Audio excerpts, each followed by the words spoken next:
गुरु प्यारी साध संगत जी, आप सभी को प्यार भरी राधा स्वामी जी। संगत जी, कितने ही लोग नशे की वजह से अपना करियर, परिवार और सेहत खो बैठे हैं। कई बार मन करता है कि बस अब छोड़ दें, लेकिन आदत इतनी गहरी हो चुकी होती है कि चाहकर भी नहीं छूटती। क्या आपके घर का कोई अपना, कोई प्रिय सदस्य एक ऐसी अंधेरी खाई की तरफ बढ़ता चला जा रहा है, जहां से लौट कर आना लगभग असंभव सा लगता है? क्या आपने हर कोशिश करके देख ली, हर मिन्नत करके देख ली, हर आंसू बहाकर देख लिया, लेकिन परिणाम वही शून्य ही रहा? वह हर शाम उस दैत्य के चंगुल में फंसकर लौटता है और आप हर रात तकिए में मुंह छुपाकर रोते हैं। यह दैत्य है नशे का। शराब, सिगरेट, तंबाकू, दारू, नाम अनेक हैं, पर काम एक ही है। हंसते खिलते परिवार को उजाड़ देना, रिश्तों की पवित्रता को तार तार कर देना और इंसान के अंदर की इंसानियत को ही निगल जाना। अगर इन सभी प्रश्नों का उत्तर हाँ है, तो आज इस वीडियो को अंत तक जरूर सुनिएगा। अपनी सांसों को थाम कर, अपने मन को एकाग्र करके सुनिएगा, क्योंकि आज मैं आपको कोई साधारण उपाय नहीं बताने वाला। आज हम उस रहस्य से पर्दा उठाएंगे जो सदियों से हमारे ग्रंथों में, हमारी परंपराओं में छिपा हुआ था। एक ऐसा अचूक, एक ऐसा गुप्त तरीका जिसे जानने के बाद आपको किसी के हाथ पैर नहीं जोड़ने पड़ेंगे, किसी से लड़ाई झगड़ा नहीं करना पड़ेगा। आपको बस चुपचाप, बिना किसी को बताए एक छोटी सी चीज उनकी चाय में मिलानी है, और फिर आप अपनी आंखों से उस चमत्कार को घटित होते देखेंगे जिसकी आपने कल्पना भी नहीं की होगी। वह इंसान खुद अपने मुंह से कहेगा कि मुझे इस जहर से घृणा हो गई है। उसका मन खुद इस गंदगी से दूर भागने लगेगा। यह कोई दवा नहीं, यह विश्वास है उस परमपिता परमेश्वर पर, उस प्रकृति की शक्ति पर और उन दिव्य विधानों पर जो इंसान के कल्याण के लिए ही बने हैं। तो चलिए, उस रहस्य की यात्रा पर चलते हैं जो आपके जीवन को फिर से रोशन कर सकता है। संगत जी, सबसे पहले हमें उस मनोदशा को, उस पीड़ा को समझना होगा जिससे आप और आपका परिवार गुजर रहा है। यह समझना इसलिए आवश्यक है क्योंकि किसी भी रोग का उपचार करने से पहले रोग की गहराई को जानना ही बुद्धिमानी है। जब घर का कोई पुरुष, चाहे वह पति हो, बेटा हो या भाई हो, इस व्यसन में डूबा होता है, तो वह केवल अपना शरीर ही नहीं, वह उस घर की आत्मा को निचोड़ देता है। उस स्त्री के हृदय से पूछिए, जो हर शाम दहलीज पर नजरें गड़ाए इस डर में जीती है कि आज उसका पति किस हाल में लौटेगा।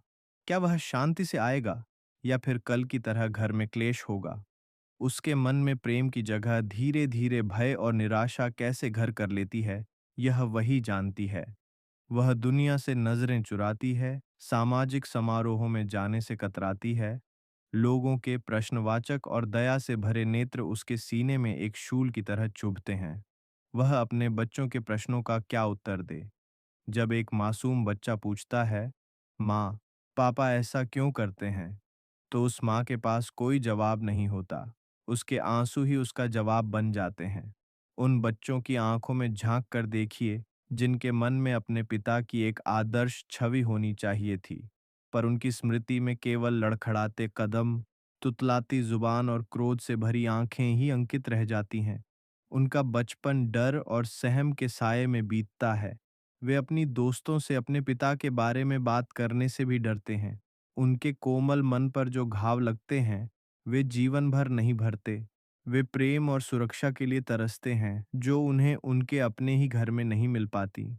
और उस माँ के बारे में सोचिए, जिसने अपनी कोख से जन्मे अंश को दुनिया की हर बुराई से बचाने की कस्में खाई थीं। जब वह अपने बेटे को इस तरह अपनी आंखों के सामने तिल-तिल करके मरते हुए देखती है, तो उस पर क्या बीतती होगी? उसकी हर पूजा, हर प्रार्थना, हर मन्नत में बस एक ही गुहार होती है कि हे ईश्वर, मेरे बच्चे को इस नर्क से बाहर निकाल लो। वह अपनी हर जमा पूंजी, अपने हर सुख को दांव पर लगा देती है, लेकिन जब बेटा उसी नशे की कीचड़ में धंसता चला जाता है, तो उस माँ का हृदय भी टूट कर बिखर जाता है। यह केवल एक व्यक्ति की कहानी नहीं है, यह उस पूरे परिवार की सम्मिलित पीड़ा की गाथा है। आर्थिक तंगी, घर में बीमारियों का वास, समाज में मान की हानि और सबसे बढ़कर मानसिक शांति का पूर्ण रूप से नष्ट हो जाना, ये सब उस एक लत के दुष्परिणाम हैं। अब उस व्यक्ति के दृष्टिकोण को भी समझिए जो इस लत का शिकार है। ऐसा नहीं है कि उसे अपनी अवस्था का ज्ञान नहीं होता। हर सुबह जब नशा उतरता है तो उसे अपने की पर ग्लानि होती है, शर्मिंदगी महसूस होती है। वह अपने परिवार की दुखती आंखों को देखता है और खुद से घृणा करने लगता है। वह हर सुबह कसम खाता है कि आज वह इस जहर को हाथ नहीं लगाएगा। वह अपने बच्चों के सिर पर हाथ रखकर अपनी पत्नी के आंसू पोंछकर वादा करता है और उसी क्षण वह वादा सच्चा होता है। लेकिन जैसे जैसे दिन ढलता है, उसके शरीर और मन पर उस रासायनिक जहर का प्रभाव फिर से हावी होने लगता है। उसके हाथ कांपने लगते हैं, मन बेचैन हो उठता है। एक अजीब सी तलब, एक तड़प उसके विवेक पर पर्दा डाल देती है। उसके कानों में जैसे कोई कहता है, बस एक बार, बस आज के लिए कल से सब छोड़ देना, और वह उस अदृश्य शक्ति के सामने विवश हो जाता है। उसका विवेक, उसकी इच्छा शक्ति, उसके वादे, सब कुछ उस एक क्षण की तलब के सामने बौने पड़ जाते हैं। वह फिर उसी दुकान की ओर कदम बढ़ा देता है, यह जानते हुए भी कि यह रास्ता विनाश की ओर जाता है। यह एक चक्रव्यूह है, यह एक दलदल है जिससे वह निकलना तो चाहता है, पर निकल नहीं पाता। उसका शरीर और मन उस जहर का गुलाम बन चुका होता है। हमारे धर्म शास्त्रों में इस अवस्था को तामसिक वृत्ति का चरम कहा गया है। मदिरा और अन्य नशीले पदार्थ तामसिक भोजन की श्रेणी में आते हैं। तामसिक वस्तुएं मनुष्य की चेतना को नीचे की ओर खींचती हैं, उसकी बुद्धि को भ्रमित करती है और उसकी आत्मा पर एक काला आवरण डाल देती है। व्यक्ति का विवेक शून्य हो जाता है और वह धर्म और अधर्म का भेद भूल जाता है। वह उन शक्तियों के अधीन हो जाता है जो उसे केवल पतन की ओर ले चली जाती हैं। इसलिए हमारे आर्षि मुनियों ने इन पदार्थों को मनुष्य के लिए वर्जित बताया है। यह केवल शरीर को नहीं, बल्कि आत्मा को भी रोगी बना देता है। आपने भी इससे लड़ने के कई प्रयास किए होंगे। आपने समझाया होगा, झगड़ा किया होगा, क्रोध किया होगा, रो धोकर अपनी बात मनवाने की कोशिश की होगी। कई बार शायद कुछ दिनों के लिए सफलता मिली भी होगी, पर जैसे ही कोई तनाव, कोई परेशानी या कोई पुरानी संगत वापस मिलती है, वह व्यक्ति फिर से उसी रास्ते पर चल पड़ता है। आपने डॉक्टरों के चक्कर काटे होंगे, महंगी दवाइयाँ खिलाई होंगी, कुछ लोगों ने तो नशा मुक्ति केंद्रों के भी दर्शन किए होंगे, पर परिणाम क्या मिला? कुछ समय बाद सब जस का तस। ऐसा क्यों होता है? क्योंकि आप बाहरी तौर पर उस शरीर से लड़ रहे हैं जिसे उस जहर की आदत पड़ चुकी है। आप उस मन से लड़ रहे हैं जो अपनी इंद्रियों का गुलाम हो चुका है। बल का प्रयोग यहाँ काम नहीं करता। बल का प्रयोग केवल विद्रोह को जन्म देता है। जब आप किसी व्यक्ति से जबरदस्ती कोई चीज छुड़वाना चाहते हैं, तो उसका मन उस चीज के लिए और ज्यादा लालायित हो उठता है। तो फिर उपाय क्या है? उपाय लड़ने में नहीं, उपाय बदलने में है। उपाय है उस व्यक्ति के शरीर के अंदर ही ऐसा परिवर्तन ला देना कि उसका शरीर ही उस नशे को स्वीकार करने से मना कर दे।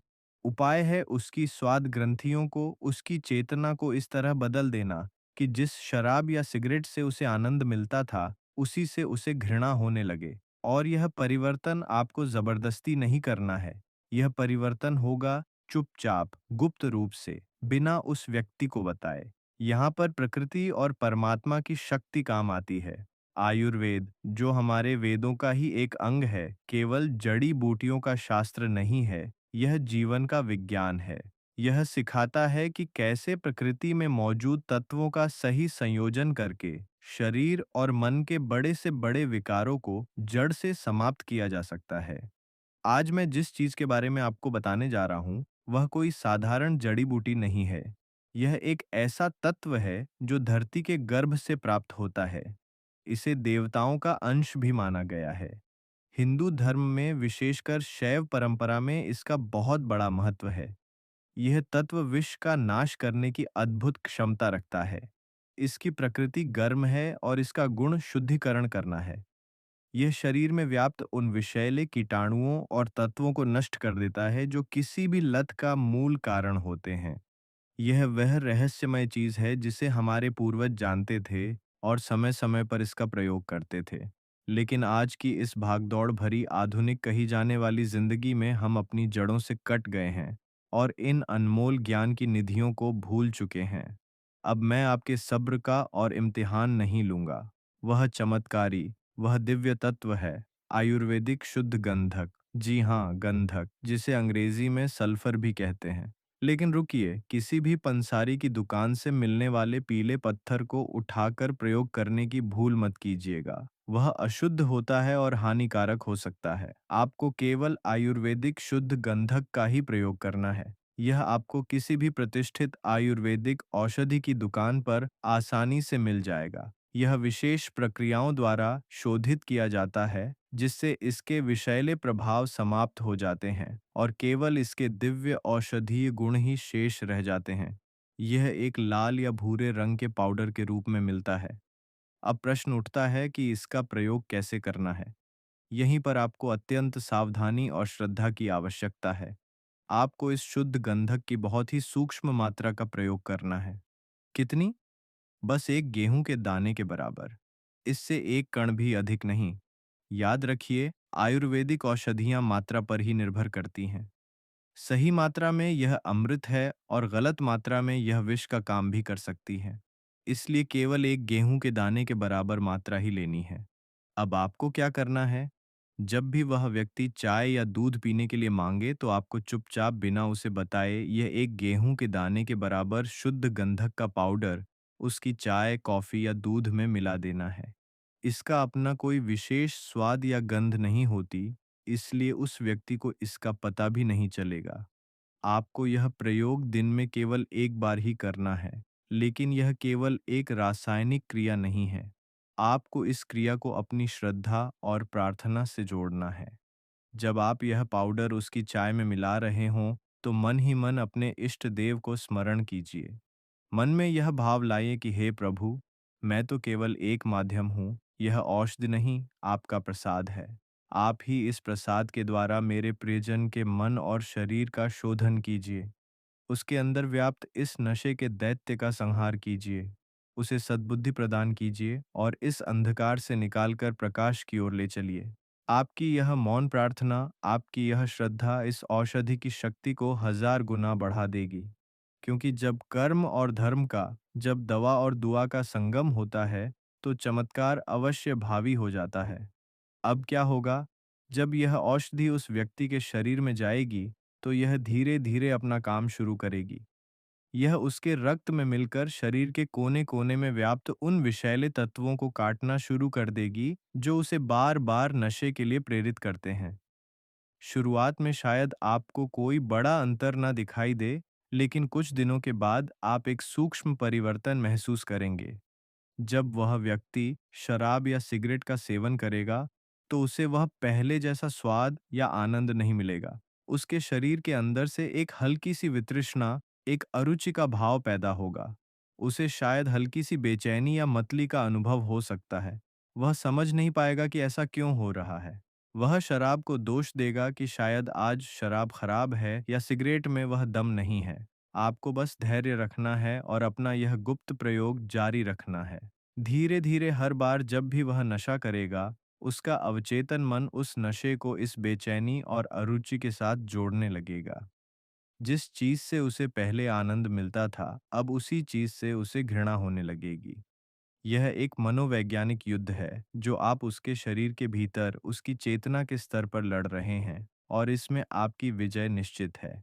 कुछ हफ्तों या 1-2 महीने के भीतर आप देखेंगे कि उस व्यक्ति की नशे की मात्रा धीरे धीरे कम होने लगी है। जहां वह पहले पूरी बोतल पी जाता था, अब शायद 1 या 2 पैग में ही उसका मन ऊब जाएगा।